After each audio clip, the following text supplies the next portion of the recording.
माँ शक्ति स्वरूपा, हे जगत जननी माँ, माता रानी अर्जी है माँ, अर्जी को स्वीकार करो माता रानी। आसाम से है,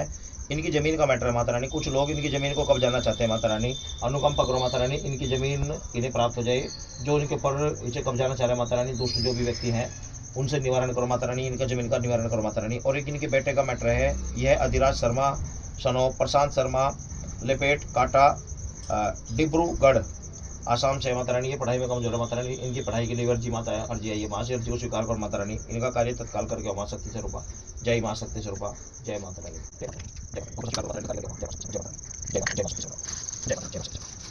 वो प्रसाद स्वीकार करो माता रानी।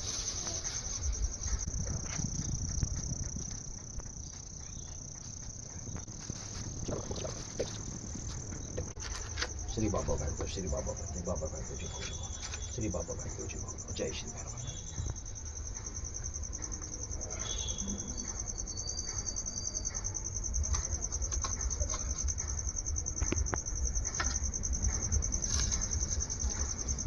श्री बाबा बैठो, स्वीकार करो, जय माँ शक्ति स्वरूप, स्वीकार करो माता रानी, जय माता रानी, हे माँ जगत जननी माँ माता रानी, कृपा जो उस कार्य करके हम तत्काल काम, जय माँ शक्ति स्वरूप, जगत जननी माता रानी, जय माँ शक्ति स्वरूप, जय माता रानी, जय माँ शक्ति, जय माता, जय।